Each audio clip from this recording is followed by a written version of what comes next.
Hello, and welcome to the Talk to a Doc podcast. Today, our host, Katya, a certified health coach and founder of Health Coaches of Kentucky, will have a conversation with a doctor about important wellness issues that can help you make a difference in your health.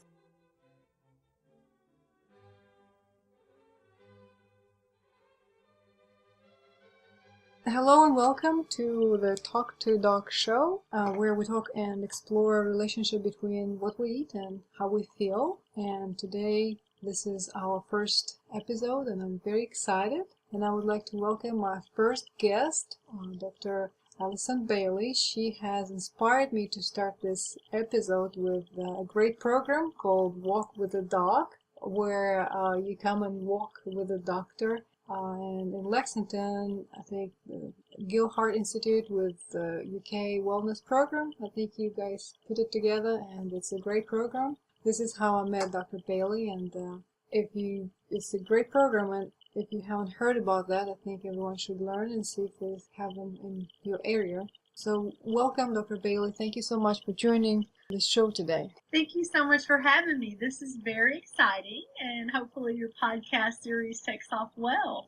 I am very excited about the Walk with the Doc program. I met the gentleman who started it, who was a cardiologist out of Ohio, and he started them a few years ago, and so we just joined this past May, I think was our first walk. And so we're trying to do a walk every other week, and it really is to promote the importance of physical activity and staying healthy. As you know, I'm a cardiologist, and I'm a preventative cardiologist, so I talk to people. We spend a lot of time talking about the benefits of exercise, physical activity, and diet in our overall health. Right, this is exactly what I was going to ask you next, is that what is what you do, and how important do you think prevention plays a role? So I think, especially in the United States, our healthcare system has historically not been focused on prevention. We are a fee-for-service model, which means you sort of hopefully live your life and are well, but if not, I only get reimbursed or paid mostly when I do something to you. So when I see you as an office visit, or I put a stent in, or I do an echocardiogram, those things. The preventative model is far less in our healthcare system. And you probably know this, but around the world, the United States spends far more on healthcare than most other countries, and we do not have the best life expectancy by far. Right. We end up taking care of a lot of chronic diseases, and we know that those chronic diseases are an accumulation of our sort of risk factors over our lifetime. I just spent the last 4 days at a rehab and prevention conference. I'm a member of the American Association of Cardiovascular and Pulmonary Rehab, and our sort of slogan is helping people live healthier lives. Wow. And so we talked about these sorts of things for the last 4 days. So I'm super excited. I've got lots of good information. Well, great. I would like to hear more about that. That's great. And just as while I was getting ready for our interview, I, of course, looked up some facts about heart disease, and looks like it's #1 killer not only in the United States, it's actually a global #1 killer of people in the world. And the World Health Organization predicts that the number is actually going to increase, and by 2030, it might increase up to 35% compared to what we have today, which is very sad to see that there's so much emphasis on people know about how important the heart health is, yet nothing looks like it's changing. Do you feel like there will be change, that we could turn this around and actually decrease the number? I sure hope so. In the United States, you're absolutely right. Cardiovascular disease, which includes heart attack, stroke, heart failure, high blood pressure, and diseases of the arteries, is the #1 killer of both men and women. Now, the overall rates have been going down because we make people live longer, but people still have the disease, and actually people are starting to manifest the disease at a younger and younger age because we have more risk factors at a younger age. Worldwide, cardiovascular disease is growing, and it's probably, or certainly, the result of sort of Western influence across the world. Oh. When we look at what's happened in the United States, we've become less and less active in our daily lives because more of our sort of society and our jobs are built around sedentary activities. Right. And our diet has become less and less whole food and more processed food, which is also associated with increasing rates of obesity, diabetes, and both of those track with heart disease. Now, the exciting things are we know what the risk factors are for heart disease. And over 90% of people who have cardiovascular disease have one or more risk factors. The most common risk factors are high blood pressure, abnormal cholesterol, meaning either your bad's too high or your good's too low, obesity, physical inactivity, smoking, high blood pressure, diabetes, and then psychosocial distress is an emerging one, but things like anxiety, depression, and stress. Right. And the overwhelming majority of the time, people have more than one of those risk factors. So it's a combination of risk factors or clusters of risk factors. Family history I should throw in there as well, and it's people having heart attacks or strokes at a young age, which means less than 55 for men and less than 65 for women. Right. Well, let's maybe break down and talk about my main focus is nutrition and healthy eating. I realize that all factors play a role. Well, I was wondering if we could focus a little bit more on food and how much diet plays a role in one's health. What do you think? What do you think is going on with our society? You just mentioned that we have more processed food. Is there more to that? Yes, absolutely. So one of the things that I learned about when I was at this conference that I actually had not heard about, but National Geographic did this special where they looked around the world and they looked at different cultures or different groups of people in the world that had the longest lifespan. Mm-hmm. And so there was 9 places they came up with, and they spanned the globe. The only one in the United States was Loma Linda, California, but there was a place in Greece, a few different places, and there's a whole website about it. But the things that all of these societies had in common was dietary profiles. So there was several things, but diet was a big one. And the diet that the people ate was a diet that was plant-based. So lots of fruits and vegetables and whole grains. It was a whole food, real diet. There was almost the absence of processed foods or highly refined foods. No boxes, bags, wrapper kind of food. And people ate, caloric restriction, meaning if you needed to lose weight, you ate less. And there was very few animal products in these diets. So most of the societies were plant-based, not entirely vegetarian, but animal products were a very, very small part of the society, and really at special occasions. Right. So I think there's lots of evidence. I practice prevention, so I'm very interested in this topic of diet because I think diet is the one thing that we all have in common. We can't not eat, and it's such a huge part of our lives. Yes. I think when you look around the world, the eating profile that's the most consistent with living a long, healthy life, whether that be from cardiovascular disease or cancer or dementia or the other problems of affluent societies, is a diet that's plant-based and whole food. Right, absolutely. Well, this is something very exciting for me to talk about, being more plant-based. And I know that the most recent cancer prevention guidelines have outlined that it used to be what they used to say, just eat less meat. Now they actually firmly stated that you should avoid all processed meats, which is a new bold statement. I guess we haven't heard that before from Cancer Society. And I was wondering if there is a similar movement in maybe American Heart Association or anything you've heard where we could go that route to suggest that people should eat less meat. Yes, absolutely. Dietary guidelines from national societies are very political. Right. And they're very, very polarized because there's a lot of dollars, honestly, in the world at stake once you start making a dietary recommendation. So I think the American Heart Association and other national organizations have gone towards whole food diets. The AHA statement hasn't gone so far as to say no processed meats. They still say less than 7% of calories from saturated fat.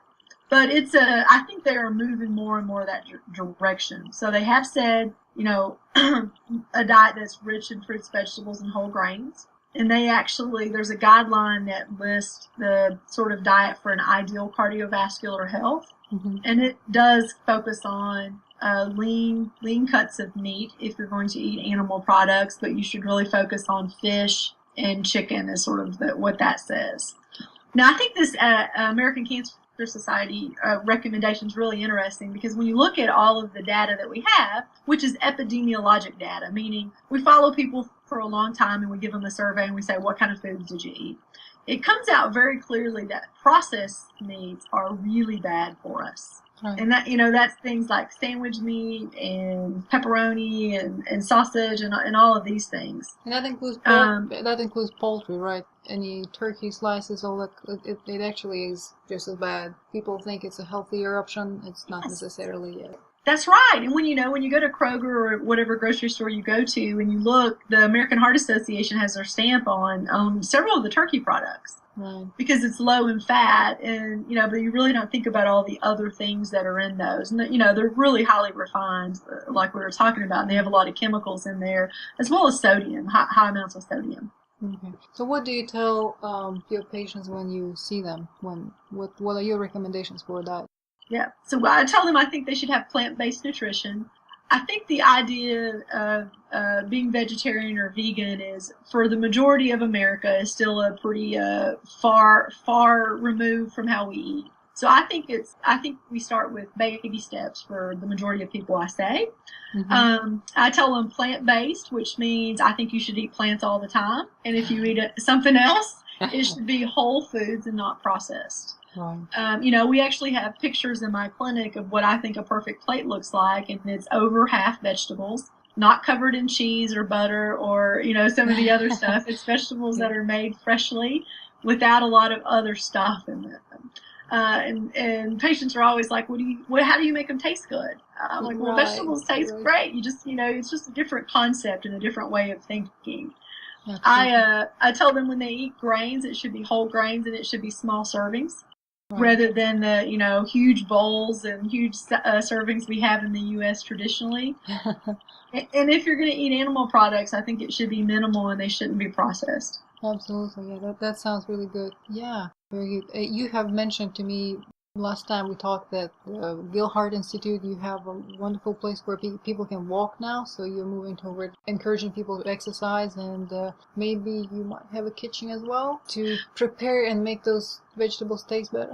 Yes, absolutely. So I'm actually the director of our cardiac rehab program. So in our medical world, if you have a heart attack or a bypass surgery or a stent, at that point, your insurance will pay for you to come into a rehab program and learn how to be healthier and exercise, which is a little bit backwards, but at least it's somewhere along the line. And so in our program, we do education classes. So I talk to patients a lot. We actually had a lecture last week about plant-based nutrition.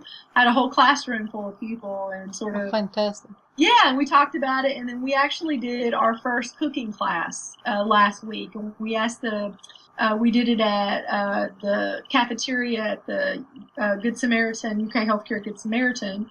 And they actually did some plant-based dishes. So... it's really exciting. The patients were excited about it. We had a small group of people. It's sort of a newer thing, but they're very into it. I buy cookbooks and books about health and take and leave in rehab, and people take them and look at them so they can try some of these things. I just got one of the Forks Over Knives cookbooks and took over and left, and there were some people that were really excited about it. So I think people are much more open into making sort of, in the past, what they would think of as extreme dietary changes. Right. In lieu of taking more and more medicines and more procedures. Right. Well, that's wonderful to hear, because one of the things I've heard from my research, when doctors, they're hesitant to suggest even a dietary change to the patients because they believe that patients would not follow through and find it extreme, just like you said, and that is not always true. I believe you have to have a informed consent with patients, so they should know what is going on. No, That's absolutely right. And, I half joke with patients, but I say what I think is extreme is taking 16 pills a day. Yeah. I think eating a plant-based diet is the opposite of extreme. And, hopefully if we're able to be successful with dietary changes, we can get you off of some of these medicines. Right. And is that possible to take people off medications when they eat better? Absolutely. I take people off of medicines frequently. I mean, that's usually what I tell patients. And I joke a little bit with people when they come to see me sometimes for prevention of disease. I say, do you want to be as healthy as you can be, or do you want to be as healthy as I can write you a prescription for? They're two very different things, right? I can write you for some pills that will make you healthier, but really to be as healthy as you possibly can be, it requires commitment and lifestyle change, real lifestyle change. Right. So have you, I guess, I don't know how many years you've been practicing that to see some success stories? You've had people really improving? Yes, absolutely. I've had, it's not everybody. I would say it's the minority still. Everybody that comes to see me gets basically the same discussion no matter what their problems are, because I think the sort of things that we talk about, activity and nutrition, are important for no matter what's wrong with you. Right. And I also tell their spouses or family members that. I say, I'm telling this patient this, but the same thing is true for you, and you should do it. And I think it's met with varying levels of success. I had a gentleman in clinic last week who's lost about 30 pounds. His wife's lost over 150 pounds over the last, it's been about 3 years. That's fantastic, Yeah, it was very motivating. They're going to the gym 5 days a week. They're exercising. They say they felt better than they have in the last 30 or 40 years. Yeah, that is very exciting. And maybe if we could continue on the note of improvement, I'm sure you're familiar with heard about Dr. Dean Ornish, who have said one of the first doctors who have proved that the heart disease the conditions could be improved. He has a program now which is called Undo It, where he has people reversing heart disease versus not just preventing or stabilizing the condition, but reversing it. Do you see that as this is where we could go? Is this something the Gill Heart Institute doing as well? Is that something we could do? Absolutely. Dean Ornish is one of my heroes. He's been around. He sort of was talking about heart disease and a heart healthy diet and using our lifestyle to treat heart disease way before it was cool. All right, he's been doing this since the 90s, and he actually took patients as one of his first projects who had been referred to have an open heart surgery because of blockages. And those patients decided they didn't want to have an open heart surgery for a variety of reasons. And so he put them into his program, and his program focused on 3 things. One was a whole foods plant-based diet with less than 10% of calories from fat, exercise, so about 30 to 45 minutes of moderate activity most days, and then a sort of a counseling group that really addressed things like depression, anxiety, and stress. And at the end of 3 years, he followed these people through, and the people who did his program were doing just as well as the people who went through bypass surgery. There's absolutely no difference in heart attacks, strokes, or death. Sort of the 3 things that we really look at for the group that just did lifestyle changes compared to bypass surgery. So that really was a sort of a new era in medicine to see that you really could do some powerful things with lifestyle changes. Now, he's worked through that, continued with his program and done several things like that and continues to do projects. He did a couple of projects with Medicare, demonstration projects, saying we can bring people in and make people healthier, and we'll reduce the amount of money we spend and improve their quality of life and reduce the number of medicines they take. And to deal with Medicare can sometimes be challenging because they say, show me the numbers and show me the money. And he was successful. So now with Medicare, you can do an intensive cardiac rehab program, which is like Dr. Ornish's program, because of the sort of the data that he shared with them. And it's very exciting. Right, absolutely. Don't you wish that everyone would be doing that already by now, since he started and showed it in the 90s, and it's been a while. It's working. People should be doing that, absolutely. So what is your diet? What's your family's diet? What do you do? So we eat I grew up about as far from plant-based as one could be. Sort of typical American diet, which is what we think about. We eat a lot of meats and sort of processed foods. When you think about it, it really is sort of, as the years have changed, what the diet in America has come to. Things like macaroni and cheese. Kids love it. It's easy. It lasts forever. It's pretty cheap. And especially when you live in rural areas, like it is a lot of parts of Kentucky, especially around the U.S., it lasts. You don't have to go to the grocery store very often. So people like it. As I've learned more and more and more about health, I have changed my diet. So, I try to be plant-based the majority of the time. Now, I eat animal products on occasion, but I try to make it small amounts and, a little bit rather than a steak. I believe, and I teach patients that I think moderation really is the key. So I think if you really love steak, you should try to have a bite of steak every now and then, not animal products as the majority of your meal 3 times a day, every day for the rest of your life. And I think it is starting out with baby steps. I can tell you that over the last probably year, my diet's changed a lot, and I can tell a huge difference now when I eat animal products. I mean, I feel noticeably different. Absolutely, yes, absolutely, yeah. Sodas are also the other thing that, sugar sweetened beverages are also the other thing that we have a problem with in the United States. And there's more and more data looking at the amount of extra sugar or added sugar to your diet. And that also tracks with things like diabetes especially, but it also tracks with heart disease and some of these other things. It's not sugar that's in fruits, as we know. It's the sugar that's in sodas or coffee drinks are a big one for adults, and in juices for kids. So we try to minimize that. I personally just drink water and I have coffee, a couple times a day, usually with my crazy life. Well, Dean Ornish would say no to caffeine, I think. I think that his program would limit caffeine altogether. I think you can still drink green tea. I think that's what they recommend. Yes. Yeah. That's absolutely right. Dean Ornish is a big fan of no caffeine. And when you look at Loma Linda, one of the reasons that it probably came out in the U.S. is because there's a large Seventh-day Adventist population there. And there's a whole health study that's looked at the Seventh-day Adventists, and they practice the vegetarian diet in general and are free of caffeine and alcohol. Right, yeah, absolutely. Overall, it's just low net and stuff. Yeah. Well, yeah, this is very exciting to know that there are doctors who are supporting the plant-based diet to prevent and even reverse heart disease. And as you just mentioned, it doesn't matter what's wrong with you. Exercise and diet will certainly be first things you should probably try to adjust in your diet in your life. I was wondering if you talk to other doctors who also practice being cardiologists, do you see a lot of support, or do you see still people who don't support that?